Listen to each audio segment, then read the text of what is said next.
Olá, estamos dando início a mais um programa Debates Le Monde Diplomatique Brasil, uma iniciativa do jornal Le Monde Diplomatique Brasil, em parceria com a TV PUC, com o canal universitário e com a TVT, a TV dos Trabalhadores. Nós vamos tratar de como é que esse governo tem posto barreiras e tem perseguido as ONGs aqui no Brasil. E tem uma pesquisa que a ABONG, a Associação Brasileira de ONGs, fez para identificar essa questão, esse processo, que é o sufocamento e criminalização das OSCs. Para tratar desse tema, nós trouxemos duas pessoas da ABONG, que eu vou apresentar agora para vocês. A Helena Duarte Marques. A Helena é advogada da ABONG, é historiadora e doutoranda em Direitos Humanos pela Faculdade de Direito da USP. Muito obrigado, Helena, por estar aqui com a gente. Quero apresentar também o Henrique Frota, que volta ao programa, ele já esteve aqui conosco, que também é advogado, ele é membro da diretoria executiva da ABONG e diretor executivo do Instituto Polis. Henrique, bem-vindo de volta. Para tratar desse tema, que é o sufocamento e a criminalização das OSCs, nós vamos tratar, de fato, do tema que envolve as ONGs. E eu queria perguntar para a Helena, como foi feita essa pesquisa? Que pesquisa é essa? O que vocês abordaram, hein? Oi, Silvio. Primeiro, agradecer pelo convite. É um prazer estar aqui. A pesquisa, na ABONG, a gente produziu, a pesquisa tem como produto um relatório que trata sobre a criminalização burocrática das organizações da sociedade civil, né? Então, para falar um pouco, acho que da onde surgiu, né? A gente identificando que o governo Bolsonaro é um governo autoritário, né? Que representa uma ameaça às populações historicamente menos representadas, como é o caso de mulheres, de negros e negras, da população LGBTQI+, e também faz um cenário muito hostil à atuação das organizações da sociedade civil. Então, nessa pesquisa, a gente focou em algo que a gente já vinha identificando, porque a ABONG tem um atendimento jurídico, tem as suas associadas, outras organizações, e que já vinha percebendo como esse ambiente hostil dificultava a atuação das organizações da sociedade civil em diversos âmbitos. Então, desde a sua atuação, a questão de financiamento, a questão da própria democracia. E a gente sabe, né, a importância que as organizações têm para a democracia brasileira mesmo, para a participação popular e para a defesa também da população, que eu disse também que o Bolsonaro também representa uma ameaça. Então, a gente, ao identificar algo que a gente identificava nos atendimentos, ao conversar com as organizações, resolvemos produzir um relatório e uma pesquisa que foi feita de uma combinação de forma qualitativa e quantitativa. Então, a gente buscou ouvir organizações em entrevistas, em grupos focais, e também fizemos uma pesquisa quantitativa a partir das associadas da ABONG, que responderam o questionário e responderam como vem sofrendo, o que tem acontecido, o que elas têm sofrido principalmente a gente quis focar, né, nesses 3 últimos anos, focando no governo Bolsonaro. E um pouco do que a gente viu são diversos âmbitos de que isso acontece. Então, desde a MP 870, que o Bolsonaro quis fazer para supervisionar, para monitorar as organizações, a gente vê paralisação dos fundos, principalmente isso afetando as organizações que trabalham com a temática ambiental. Então, a questão de calúnia e difamação. Então, a gente conseguiu identificar diversos âmbitos que essa criminalização burocrática acontece, que são medidas administrativas, judiciais, que prejudicam a atuação das organizações da sociedade civil. Beleza. Henrique, dá uns exemplos do que é essa coisa de sufocar, criminalizar a ONG. pela burocracia? Que negócio é esse? Silvio, os casos mais extremos de criminalização são esses em que há cerceamento da própria liberdade dos ativistas, né? Nós vimos o caso mais emblemático dos últimos tempos, inclusive na seara ambiental, que é um âmbito muito atacado nesse governo, foi a prisão dos brigadistas em Alter do Chão. Ficou bastante conhecido esse caso, não tinha respaldo nenhum, mas eles foram presos ali por falsas acusações. Essa é uma situação extrema de criminalização.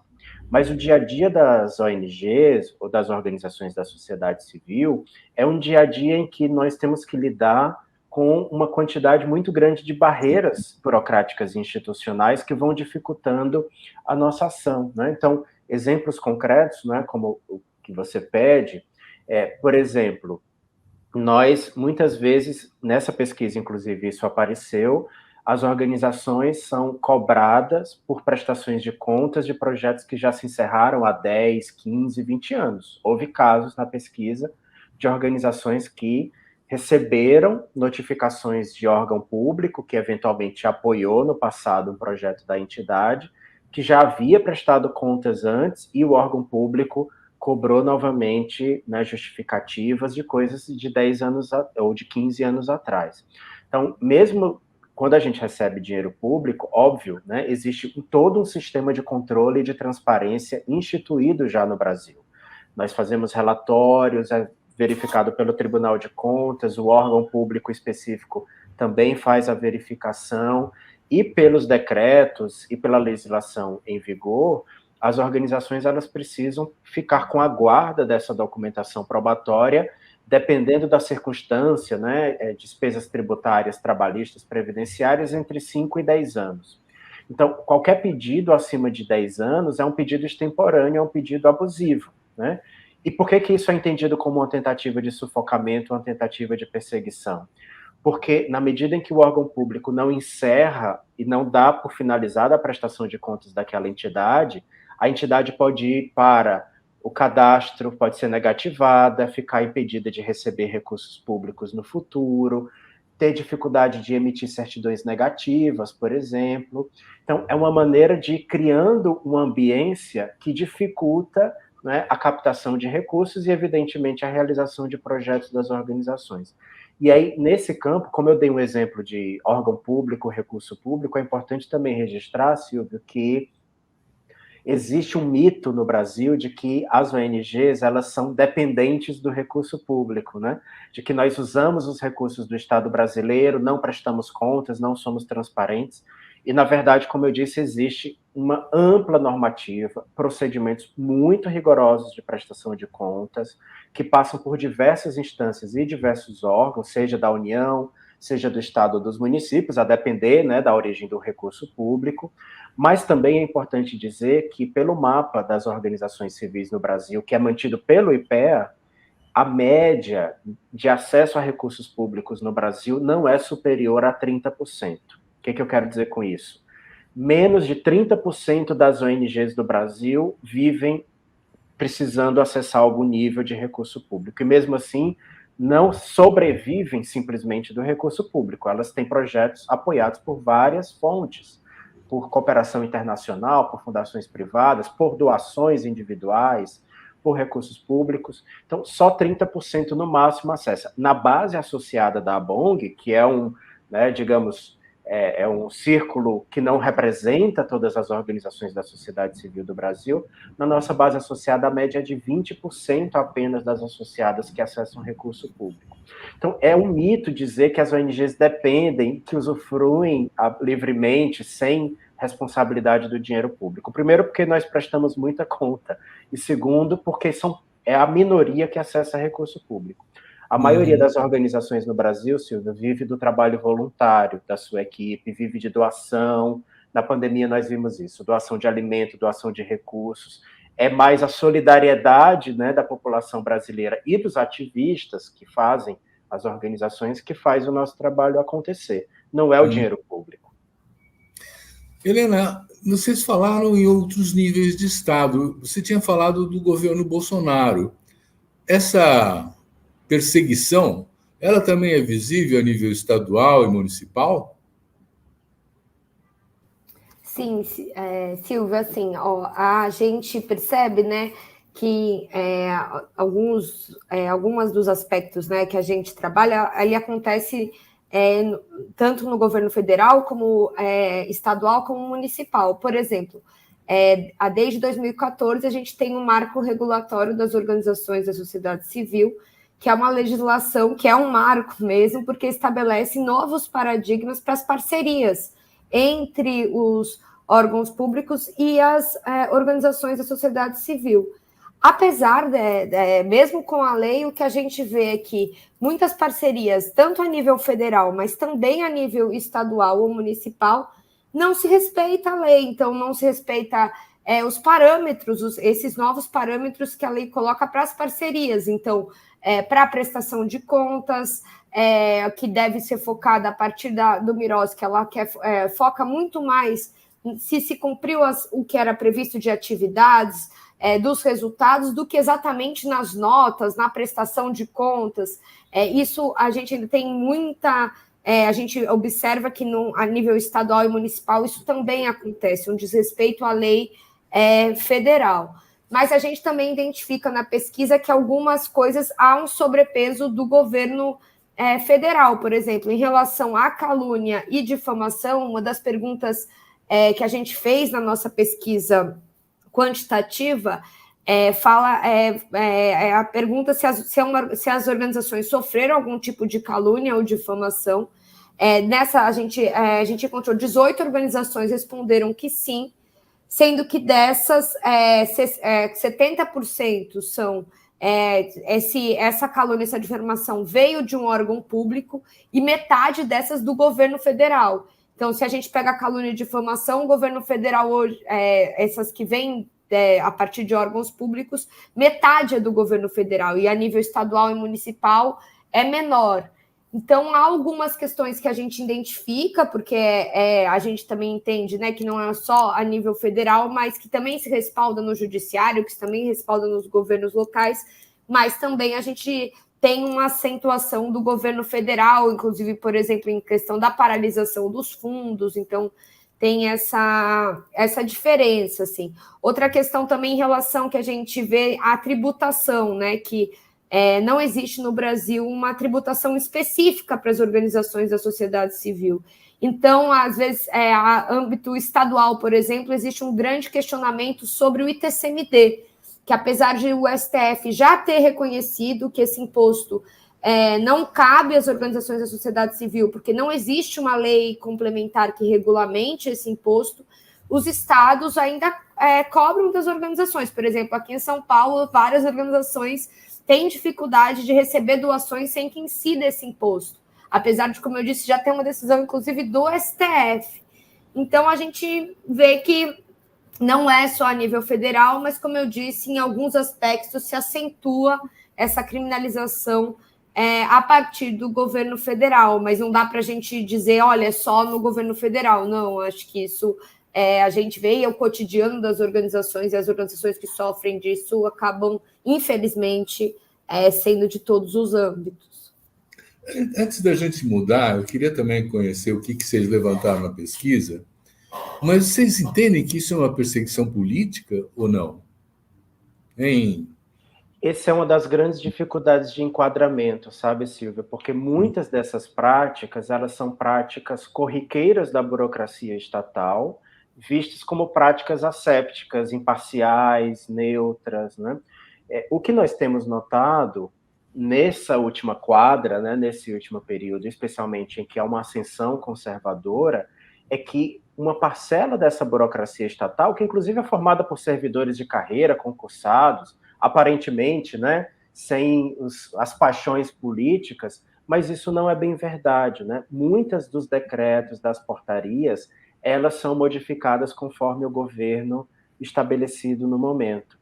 Então, é uma dificuldade de enquadrar isso como uma perseguição política propriamente dita, e essa é uma contribuição que a ABONG, inclusive, quer dar com esse relatório, que foi, né, apoiado pela plataforma do Marco Regulatório das Organizações da Sociedade Civil, que é uma reflexão sobre qual é o sentido dessas práticas, né? Até que ponto se vai a necessidade da transparência, da boa prática financeira, da boa prestação de contas, e até que ponto nós ultrapassamos o sentido normal, ordinário, exigido, né, para a transparência dos recursos e a atuação das organizações da sociedade civil. E há casos extremos, há casos completamente extremos em que a perseguição política fica muito evidente. Outros em que é difícil fazer esse enquadramento, né, tem uma certa ali diluição da prática, como se fosse uma prática simplesmente técnica, né, como se fosse uma prática simplesmente imparcial. Eu me lembro, conversando com você um tempo atrás, de que houve um fiscal da prefeitura que foi ao Instituto Polis, né, e cobrou impostos que não eram devidos ao ONG. Era isso mesmo? Era exatamente isso, né? Existe uma guerra fiscal, né? Porque o nosso sistema tributário também ele favorece uma certa guerra fiscal entre municípios e estados. Então, por um lado, o imposto sobre doações é de competência do estado, por outro, o imposto sobre serviços é de competência do município. E aí, quando a organização da sociedade civil recebe um recurso, o primeiro desafio é qual é o enquadramento jurídico dessa receita. É uma doação? É uma prestação de serviços? É um apoio de projetos, que não é nem doação nem prestação de serviços, porque os nossos apoiadores apoiam um projeto, a gente tem que prestar contas, devolver dinheiro no final, se não realizou. Então, qual é o enquadramento jurídico? E existe uma guerra fiscal, né? Nesse caso específico, que apareceu também, né, nessa pesquisa da ABONG, não só o caso do Polis, mas de outras organizações tiveram questões tributárias, uma tentativa do ente federativo, no caso o município, tentar forçar o enquadramento de uma receita quando ela tinha configuração, tinha natureza de outro tipo de coisa. Então, é como dizer, isso não é uma doação, isso é uma prestação de serviços. Então, você não tem que pagar o imposto de doação, você tem que pagar o ISS, que é municipal. E foi o que aconteceu com o Instituto Polis. Nós estamos há mais de 5 anos com pendências judiciais contra o município de São Paulo, e já ganhamos em segunda instância no Tribunal de Justiça de São Paulo, né? Houve uma sentença de primeiro grau que foi confirmada por um acórdão do Tribunal de Justiça, dando ganho de causa ao Instituto Polis, entendendo que esse recurso não é uma prestação de serviço e, portanto, não incide o imposto sobre serviços do município. Porque caso fosse ganho de causa ao município, Silvio, isso inviabilizaria, por exemplo, financeiramente a instituição, né? A gente teria que pagar tanto imposto para o município, sendo que nós já pagamos os outros impostos porque a receita tinha outra natureza jurídica. Uhum. Helena, me diz uma coisa, o que apareceu como mais importante, na sua opinião, nessa pesquisa, hein? É difícil, tem bastante coisa importante. Eu acho que essa questão, quando a gente vê o sufocamento, acho que posso resumir em duas coisas. Um é o sufocamento democrático mesmo, da questão, por exemplo, quando o Bolsonaro extinguiu os conselhos de participação popular, que diversas organizações participavam, por exemplo, desses conselhos, ou quando ele tenta... aí quando ele tenta a medida MP, por exemplo, 870, que eu coloquei, supervisionar, monitorar as organizações, ou as tentativas também de outros deputados que pegam, a partir de fake news, tentam reabrir CPIs contra as ONGs, com dados que não... A partir de fake news mesmo, assim. Então, tudo isso a gente vê que vai se criando um ambiente muito hostil à atuação das organizações da sociedade civil.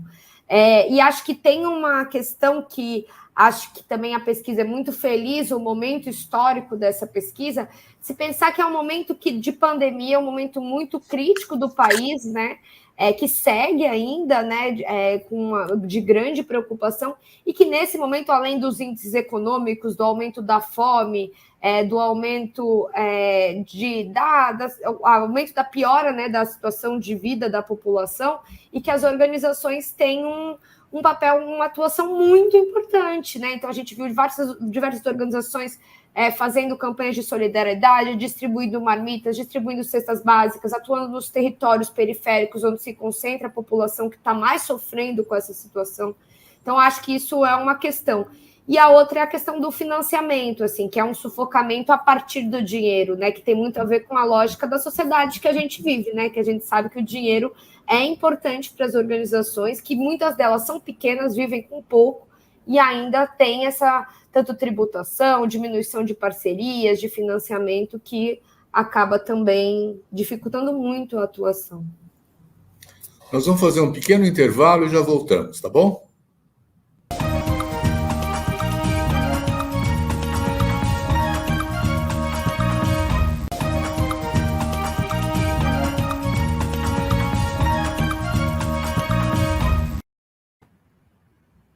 Henrique, há eu entendo que há uma pressão para que as organizações que se organizam para a defesa de direitos sejam sempre vistas como prestadoras de serviços. Como é que vocês veem essa tensão, hein? Olha, Silvio, eu acho que tem aí várias tentativas de nos enquadrar no que nós não somos, né? A primeira delas é essa que você se refere, né, como se nós fôssemos prestadores de serviço.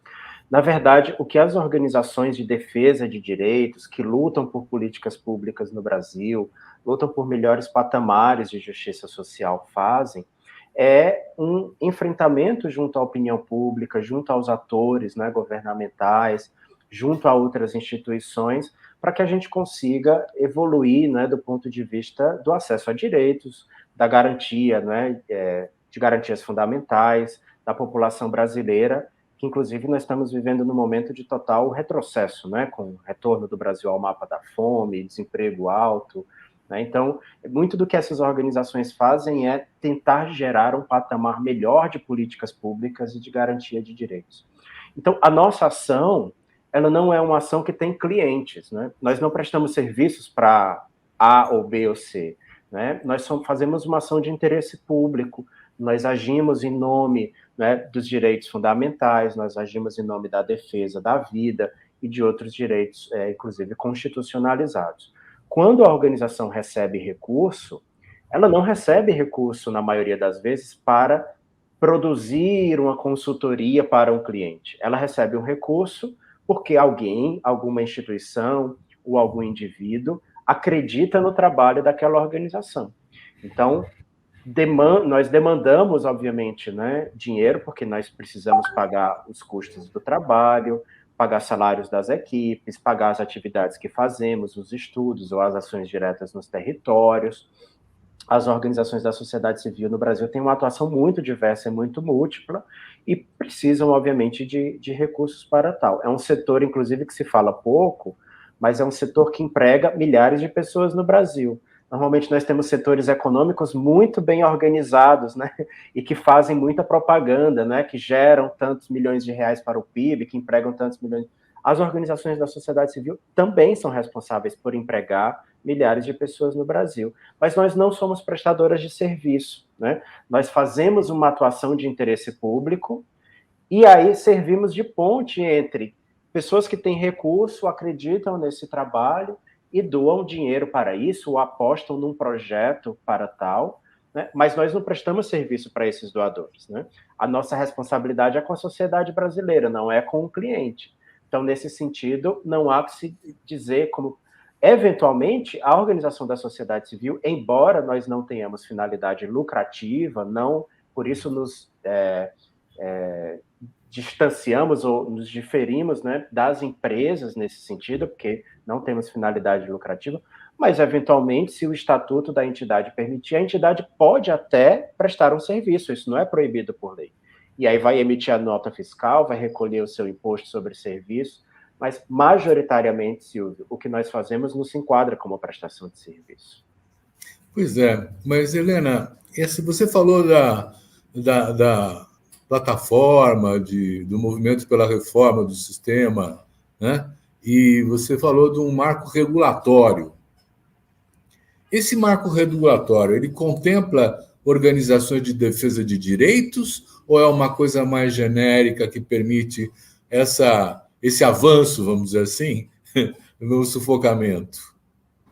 Olha, o marco regulatório ele é para todas as organizações da sociedade civil. Então, ele estabelece, por exemplo, a própria nomenclatura, né, que a gente fala, as ONGs, então ele estabelece na legislação a nomenclatura das organizações de sociedade civil e estabelece vários, como eu estava colocando, os parâmetros, como se dão as parcerias entre os órgãos públicos e essas organizações, que a gente sabe que tem várias formas de parceria que são importantíssimas, por exemplo, parcerias da assistência social, da saúde, da educação, mas de todos os âmbitos. Então, ele não é específico para as organizações, para todas as organizações que se enquadram como organizações sem fins lucrativos, elas estão protegidas pelo marco regulatório das organizações da sociedade civil, o MIROSC.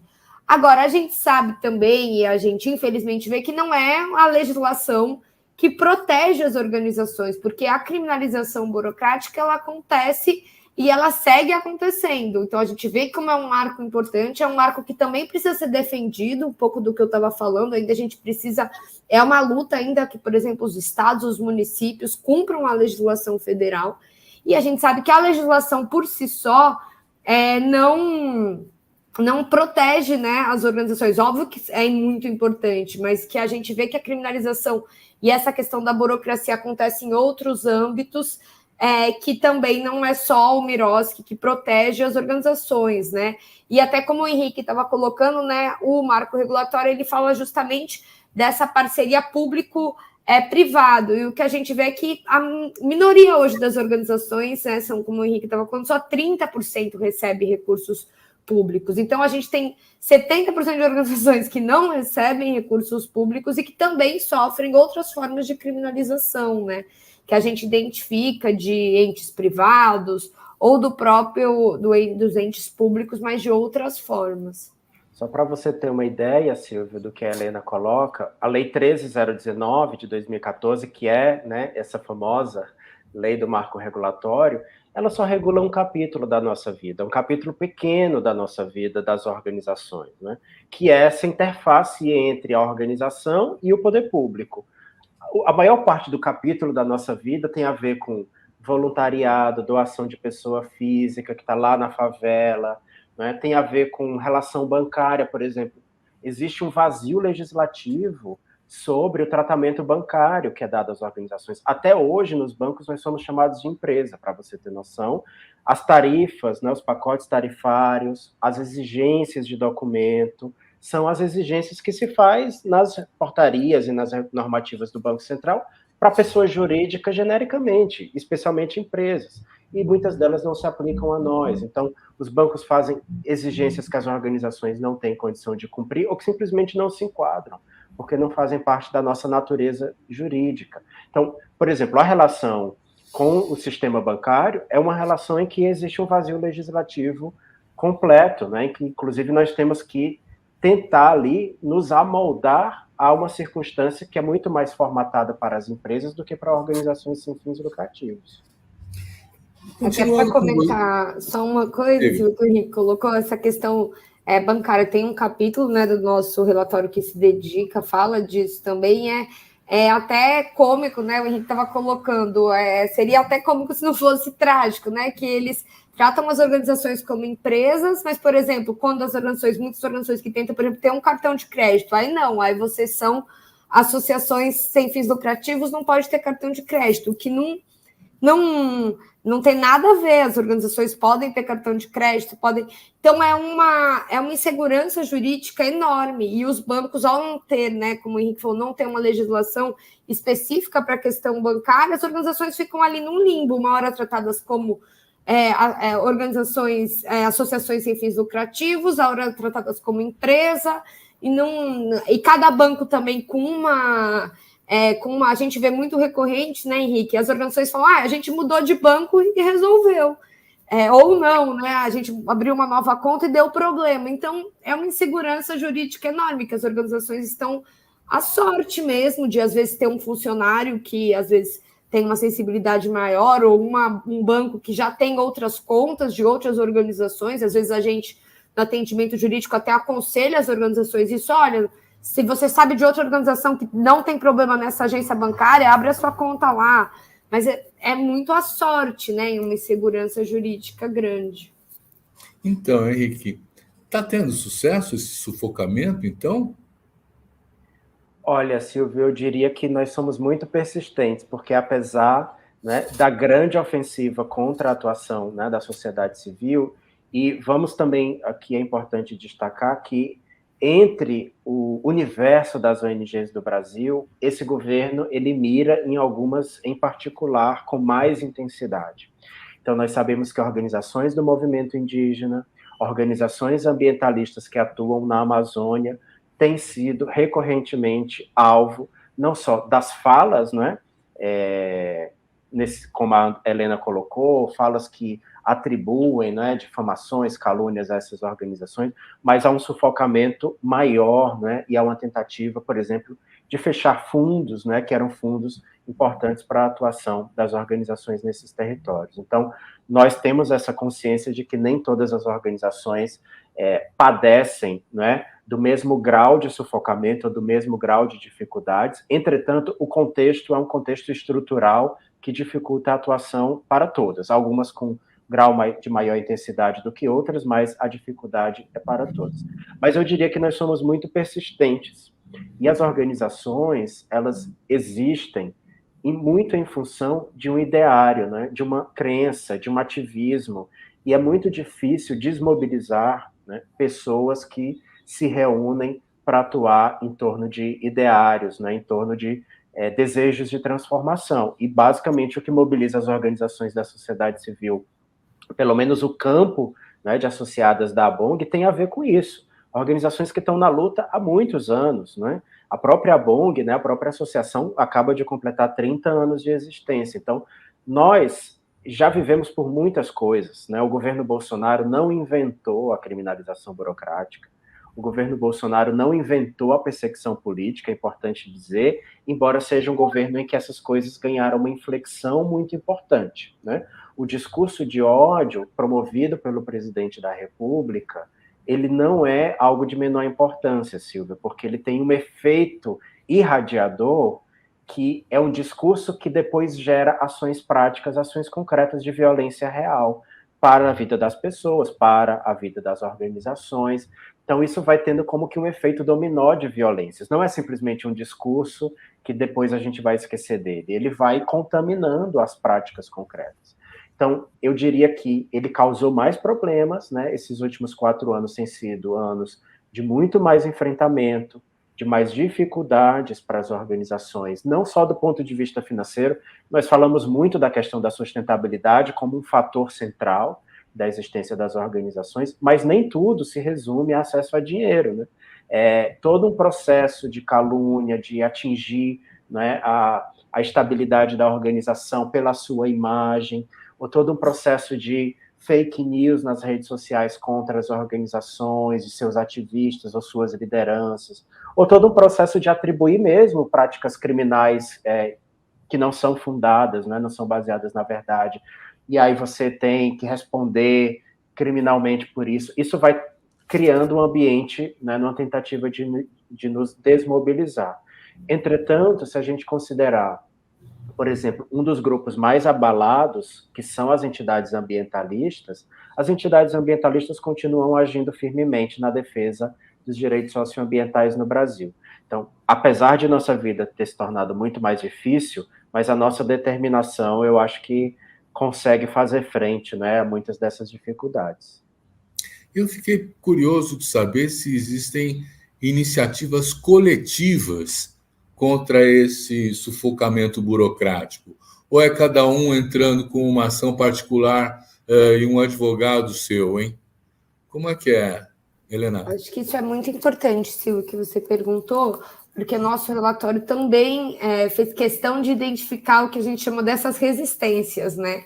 Então, desde o começo, por exemplo, do governo Bolsonaro, se articulou a Frente Parlamentar em Defesa das OSCs, que reúne alguns parlamentares e algumas organizações da sociedade civil, que se reúne periodicamente, que também foi importante para articular algumas vitórias que as organizações tiveram nesse período.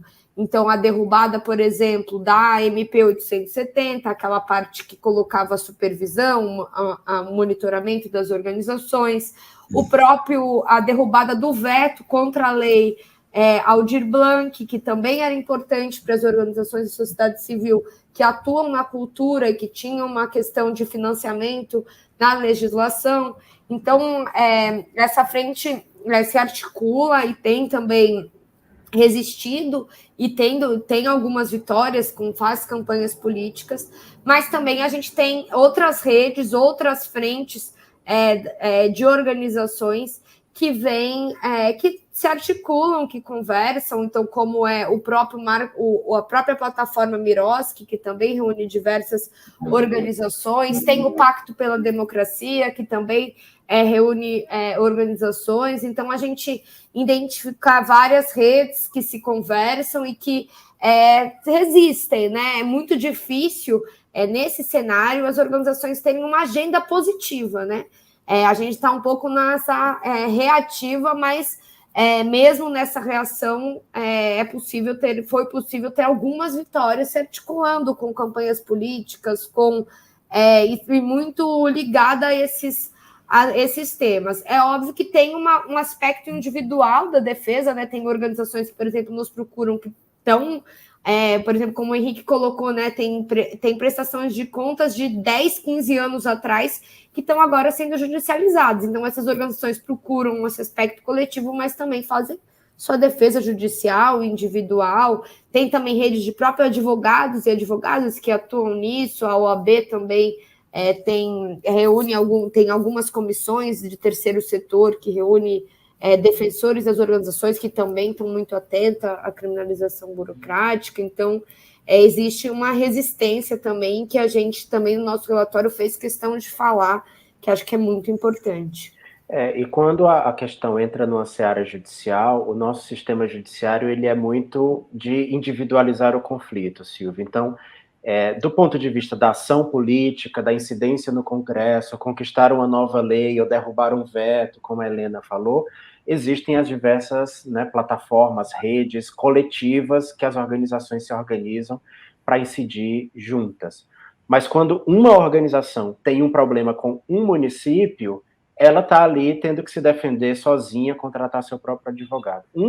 Das nossas funções na ABONG é também ficarmos atentos ao perceber que algumas exigências que são exageradas, abusivas, começam a demonstrar um padrão e afetam mais de uma organização, nós, né, como organização associativa, que reúne mais de 230 ONGs no Brasil todo, de grande espectro, né, reconhecidas, consolidadas, temos tido algumas iniciativas, por exemplo, de representar ao Ministério Público, né? Então, para não deixar a entidade sozinha, a ABONG também assumir esse papel de, olha, tem um padrão abusivo que acomete diversas entidades.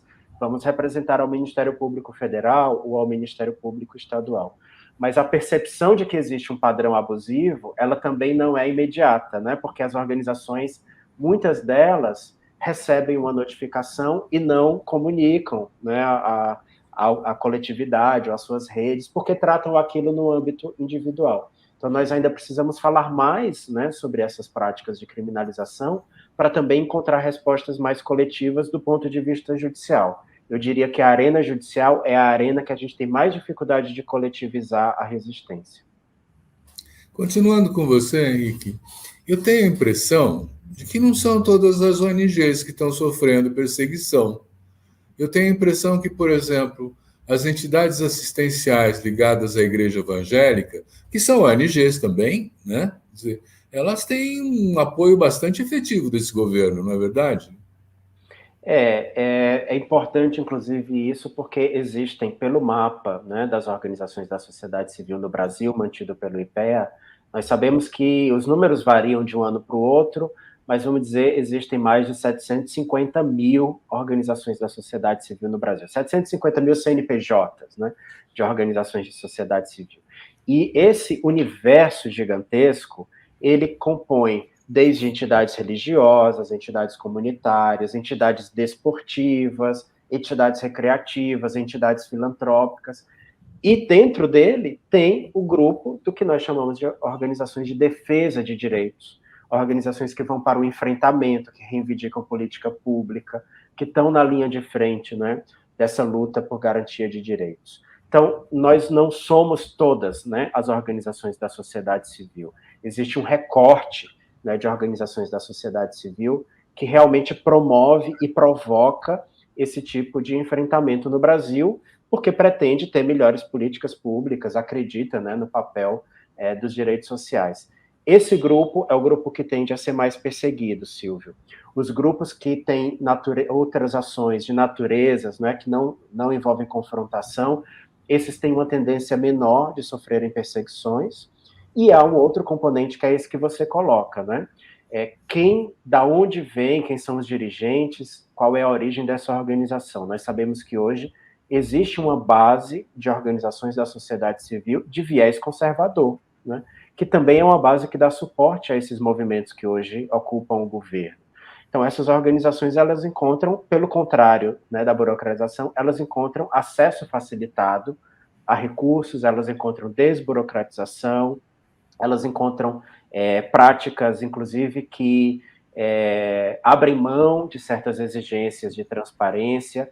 Então, de fato, não estamos todos no mesmo barco quando nós falamos do sufocamento democrático no Brasil. Beleza. Vamos fazer um outro pequeno intervalo e já voltamos, tá?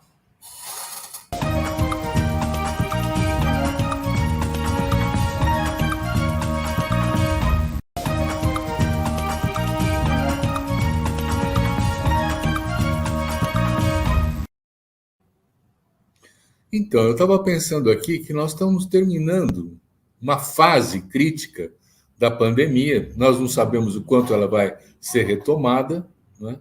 Mas o aspecto da solidariedade, da cooperação, do envolvimento das ONGs, das OSCs, na sustentação desse grupo mais vulnerável, dos mais empobrecidos, foi importante, né? Eu vi, inclusive, a própria favela se organizando.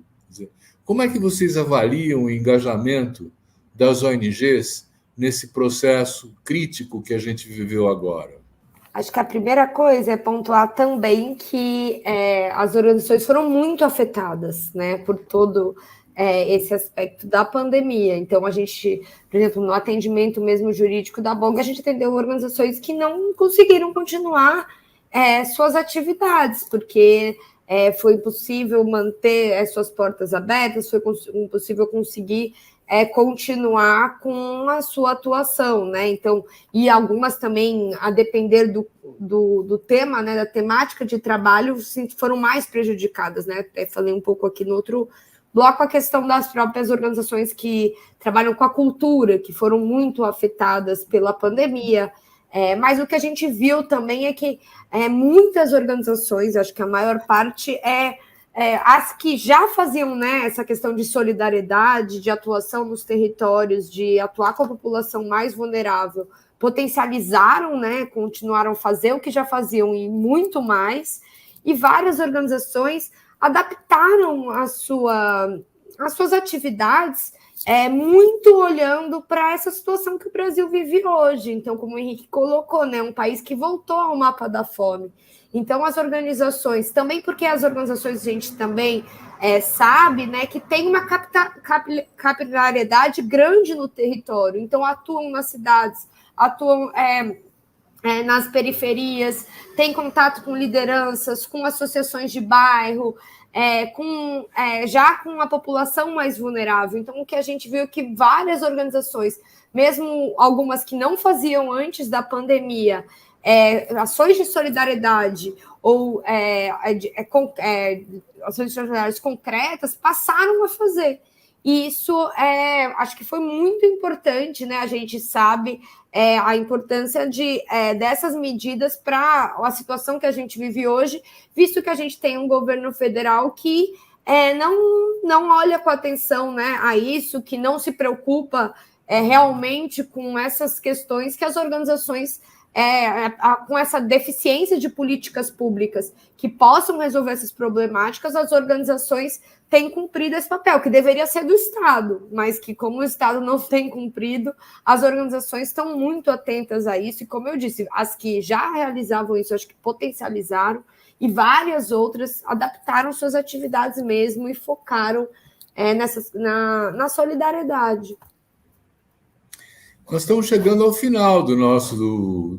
Eu falei que era rápido, né? E eu queria ouvir, nesses últimos 5 minutos que nós temos, né? O que vocês recomendariam para um próximo governo? Nós estamos torcendo para ter, de novo, a democracia de volta, né? E num cenário que se abre para poder ter uma negociação mais efetiva com o mundo das ONGs, o que é que as ONGs pleiteiam? O que a ABONG quer propor?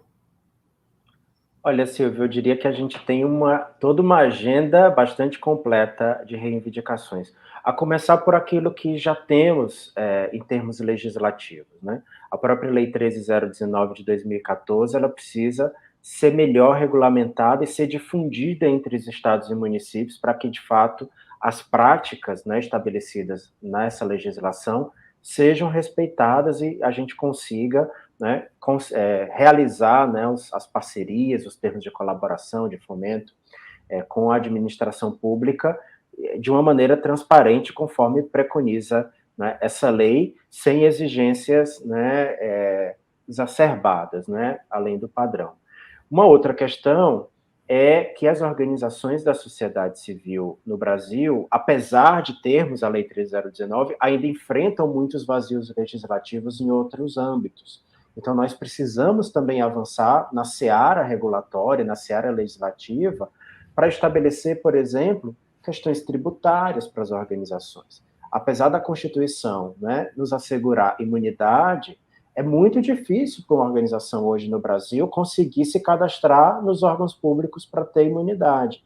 Então, é preciso também desburocratizar, né, o acesso das organizações a esses cadastros públicos e a esses benefícios tributários, ou a outras searas, né, da nossa vida, como eu mencionei aqui, a questão bancária. Então, eu acho que, por um lado, aquilo que já temos de conquista legislativa precisa se enraizar na administração pública brasileira, mas precisamos avançar naquilo que não existe sequer marcos legislativos básicos, né, para a atuação das organizações da sociedade civil.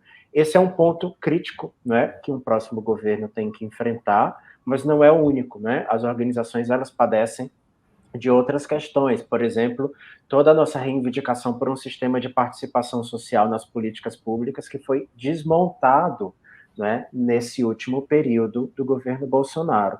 As organizações, elas não querem simplesmente existir, elas querem existir e elas querem cumprir o princípio democrático da participação. Nós queremos ter, né, a possibilidade de estar nas arenas decisórias das políticas públicas, é preciso reconstruir esses espaços de participação efetiva nas políticas públicas, lembrando que foi a partir desses espaços, conferências, conselhos e outros tantos mecanismos de participação que nós instituímos as melhores políticas públicas do Brasil. As políticas públicas que, de fato, chegam à população que mais precisa. Elas só existem porque a sociedade civil organizada estava lá ajudando a desenhar, ajudando a fazer controle social e ajudando, né, a fazer a melhor atribuição desse recurso. Então, acho que tem uma agenda nossa, né, da regulação, mas tem uma agenda da política pública que é a que nos interessa, né, crucialmente, que é fazer com que o direito da população seja garantido. Isso não vai acontecer sem um princípio básico de participação democrática. O próximo governo, ele tem que enfrentar isso, né? E tem que recuperar a capacidade dos fundos públicos. É um absurdo o que acontece com o Fundo Amazônia, é um absurdo o que acontece, né, com a incapacidade de órgãos públicos ou de bancos públicos não conseguirem atuar nos territórios que mais precisam. Então, recuperar também essa capacidade do investimento social do Estado brasileiro é fundamental para um próximo governo. Eu vou fazer uma provocação e vou pedir que vocês dois reajam como uma forma final do nosso debate. Quer dizer, então, que nós queremos restabelecer o que já tinha no passado e nada mais? Não, Silvio, eu tenho dito que a nossa agenda não é a agenda de 20 anos atrás, hein? É. Apesar de alguns candidatos serem os mesmos e estarem fazendo algumas apostas, mas a nossa agenda não pode ser essa. E apesar de termos voltado há 30 anos, né, no mapa da fome, a solução não é a mesma solução de 30 anos atrás. Eu acho que nós estamos num outro momento histórico do Brasil, que, por exemplo, não deve e jamais poderá desconsiderar que o enfrentamento da desigualdade hoje no Brasil passa por enfrentar o racismo, passa por enfrentar o sexismo, questões que não foram tratadas muitas vezes por políticas públicas do passado, né? Não deve desconsiderar que existe, né, um verdadeiro extermínio da população originária no Brasil, coisas que muitas vezes também foram desconsideradas em soluções do passado, e que não adianta nós buscarmos soluções de programas públicos desenvolvimentistas que vão violar direitos. Nós já conhecemos essa história, nós já vimos várias soluções de grandes investimentos econômicos no Brasil, de viés desenvolvimentista, que abriram barragens e despejaram pessoas, que criaram circunstâncias de maior violência nos territórios, que desmataram, né? Então, essas soluções nós não queremos mais. Então, nós precisamos recuperar a capacidade do Estado brasileiro, mas para superar, de fato, a desigualdade e não para promover desenvolvimento econômico. Eu acho que esse capítulo nós precisamos aprender com os últimos 20 anos que vivemos. Legal. Helena, você tem a última fala agora, por favor. Eu concordo muito com o que o Henrique colocou. Acho que a criminalização burocrática, como a gente colocou numa fala anterior, né, não foi inventada pelo governo Bolsonaro. Então, também para as organizações não serve o que tinha antes, porque não é o que tinha antes. A gente também identifica isso na nossa pesquisa, que não a gente vê uma potencialização da criminalização, desse sufocamento. Mas não é que o que tinha antes estava bom, né? E que é isso que a gente quer. Então, acho que é uma oportunidade também de repensar, né? E de pensar quais, porque não são os mesmos problemas, acho que tem várias. Mudaram o mundo mesmo e o Brasil, né? Então, não adianta hoje a gente pensar, por exemplo, as organizações ambientalistas, tem uma importância enorme. Já tinham antes e hoje tem muito mais, e sofrem criminalização. O que elas querem? Não é restabelecer o passado, né? E a gente pensa, por exemplo, o Brasil, a gente também pensando quem são os defensores e as defensoras de direitos humanos. O Brasil ainda é o país, um dos países que mais mata defensores e defensoras de direitos humanos. Isso não é de 3 anos para agora, é um histórico, né? Então, acho que é uma oportunidade, obviamente, infelizmente, o governo Bolsonaro baixou muito todos os parâmetros, né? Então, às vezes, fez a gente sonhar com um horizonte curto, né? A gente está com dificuldade de levantar a cabeça e olhar para um horizonte mais longo, mas eu acho que é esse exercício que a gente precisa fazer. Apesar desses parâmetros baixos, apesar da gente ter retrocedido muito, a gente precisa pensar como a gente supera, e não reinventando, né, fazendo o passado. Eu acho que a gente tem que parar as organizações e pensarem realmente qual é hoje, qual é a nossa problemática atual, e o que a gente pode, que agenda que a gente pode fazer. Mas, obviamente, a gente ter uma agenda positiva é muito melhor do que uma agenda que só seja reativa, que a gente só resista. Então, é importante que a gente também consiga partir para a positiva, né? Não só resistindo. Muito bom.